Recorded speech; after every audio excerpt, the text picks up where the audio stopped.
everyone, my name's Leah Kiana, and you're tuned in to this week's Popcorn and Playlist with Lennox and Parker. This week for our Popcorn and Playlist, we have a very popular movie to talk about. Marvel's Deadpool and Wolverine movie. This movie brought back two authentic characters that we have came to love throughout the years in Marvel history. This movie was so good as we got to see Wolverine come back in his original comic yellow suit with the funny Deadpool and work hand in hand while getting their mission done. Throughout the movie, we thought it was gonna be a little weird on how they were gonna introduce Wolverine into the movie, but they actually did a phenomenal job in creating the storyline on how to bring Wolverine in. They brought him in while still paying respect to the last Logan movie that we have seen and how Wolverine left that particular movie. They definitely made sure to pay homage to it while still respecting it and finding a new way to throw Wolverine back into the movie. And I think they did such a great job. I would say that you probably do want to have some type of background knowledge regarding Marvel movies so you can enjoy this movie even more. There's a lot of characters that pop up throughout the movie, a lot of Easter eggs and things like that you won't really catch unless you are a Marvel fan, or at least you're somebody who have watched other Marvel movies, or at least know a background about Wolverine and Deadpool, and kind of the other Marvel movies as well. Now, one thing I can say about this movie is this movie was so funny. I am a comedy girl. I love comedy movies. This movie was hilarious. It had me laughing from the time it started to the time it ended, and it was Deadpool. Deadpool is a hilarious character on his own, but they definitely brought in the love, the bromance with Deadpool and Wolverine, and even the butt jokes. The Deadpool butt jokes, and I don't know if y'all seen the controller, I want to say it's the Xbox Deadpool controller with the Deadpool butt on there. I think that was hilarious. It's so many jokes like that, and just overall funny jokes throughout the movie that just keep the whole audience laughing.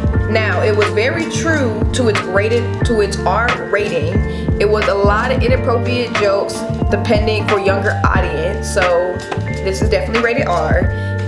Okay, it's a reason why it's rated R. But there's a lot of inappropriate jokes for younger viewers, but it was hilarious for us older viewers. And not only that, it was a whole heap of cursing throughout the movie. It was a this and a that and a ooh this and a you and a that. It was all over throughout the movie, but it was hilarious and it was definitely rated R. So you can't say they didn't warn you. You definitely can't say they didn't warn you throughout the movie. And not only was it hilarious, but Marvel Deadpool, he threw so much shade throughout this movie. So many folks caught shade in this movie, especially Fox. Fox caught the most shade in this movie. They even caught shade for their 20th century logo. They caught it from every which way. Anytime Deadpool could throw a little something at Fox, they definitely did it. And I thought that was kind of funny too. Especially when you know the whole background between MCU and Fox and Disney drama. Yeah, it was a lot of shade being thrown, but I thought it was hilarious. I love movies, especially when characters know they're in a movie and they explain that in the movie. Like, you know when there's a movie and the character knows they're on film, like they're talking to the camera. That's kind of what Deadpool was doing, and I just love when people do that in comedy movies. I love people do that in action movies. I don't know, something about that self-aware thing, it gets to me, I don't know. Like I said earlier, I do think it is a way better for you to know the characters, the background behind some of it. I'm not saying you have to be like the Marvel fan to follow along, but if you know just a little bit about Wolverine and his story, a little bit about Deadpool and his story, I think it makes the movie even that much more enjoyable, and you can kind of catch the little Easter eggs and kind of just follow along the small pieces that put the story together. Especially when it comes to MCU, there was a lot of surprise characters that popped up throughout the movie. A lot of old characters that we haven't seen in a long time. A lot of characters that we never even really got a chance to fully be introduced to.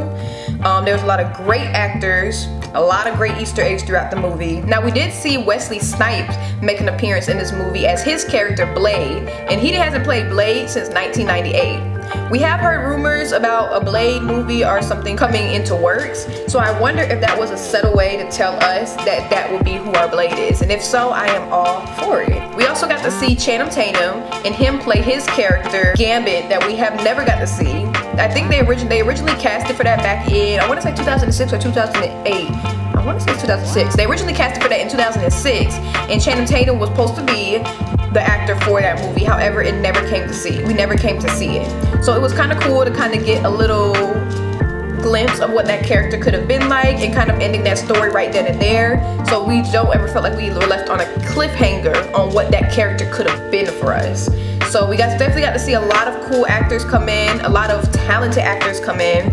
It was really great to see the chemistry between Ryan Reynolds, who played Deadpool, and Hugh Jackman, who played Wolverine. I think they had a beautiful bromance, a beautiful chemistry on the screen. I love to see Hugh Jackman in his Wolverine character. That's the one I have always known to love when I was growing up, so I love to see him come back. That's kind of who I know as Wolverine for the most part. And it was great to see him in his yellow costume. That was actually the costume that was shown in the comic book originally. So it was great to see him come back in that, and also see him in the mask, the full suited. It was great. I enjoyed it. I do think this will be a super fun movie. If you get a chance to see this movie and you can see it in 4D, I will highly recommend seeing it in 4D, because that's where I should have went and seen it in. I just feel like with all the action, the throwing around and things like that, 4D would do it so much justice. You get the water, the wind, the throwing around in your chairs. I think it would be so much fun to kind of just add that much more of enjoyment to the movie with all the other comedy, action, and just loving characters that we get to watch throughout the movie. And this was a long movie. It was like a little over 2 hours long, so you definitely get a beginning, middle, end, ran all the way through.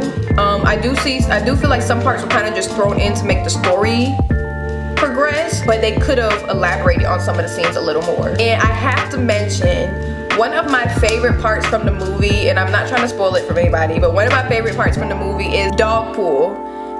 This is Dogpool. He is like an ugly cute dog. A dog that only a mother could love, but he was so cute. I just loved the tongue. I just loved him throughout the movie. I think he was the real star of the movie. But this Deadpool and Wolverine movie is a must-see, especially if you love action, if you love comedy, if you love Marvel. I think this is a must-see movie. I definitely rate it about an 8.5 out of 10. It definitely ranked high in my books this summer, and I probably will go watch it again just for all the laughs that it came with. But I definitely recommend that you go and see this movie. It was really funny, and we can tell by the way the box office is hitting that people are enjoying the movie. It was, when I went to go see the movie, it was like 30 showings that one day alone. So I know for a fact a lot of people are going to see the movie. I definitely think you should catch it while it's in theaters. If you can, catch it while it's on 4D. It is a funny movie to see. I feel like this is one of those movies for the summer that everybody should enjoy, especially if you're a Marvel fan, especially if you're a Deadpool or Wolverine fan. I think they did a great job. I definitely did. I enjoyed it. Me and my family went together. I think it's a funny family movie to enjoy, especially if the audience is of age, because it is rated R. But this movie it definitely did a good job. I really do hope this movie started that run for Disney and Marvel to kind of run with the rated R movies, or kind of run with the comedic action movies. I enjoyed it, especially somebody who loves comedy, and my boyfriend loves action, so it was a great way for us to kind of both enjoy something in one movie. But everybody I have spoken to who watched the movie loved it. I have heard nothing but high ratings, nothing but high reviews from it. So I think what that means is you should go watch it for yourself and see if it's something that you and your family may enjoy. But yeah, that was everything I have to say about the Marvel's Deadpool and Wolverine movie. It was a must-see, 8.5 out of 10, rated R, hilarious. It has so many good characters. The storyline was, I think I enjoyed it a lot. This was fun, and I hope you all go and see the movie. And if you did already see the movie, please let me know down below what was your favorite part, what was your favorite character, and if you enjoyed the movie as much as I did. And that is all for today. You're tuned in with Leah Kiana for our popcorn and playlist with Lennox and Parker. Bye. See you next week.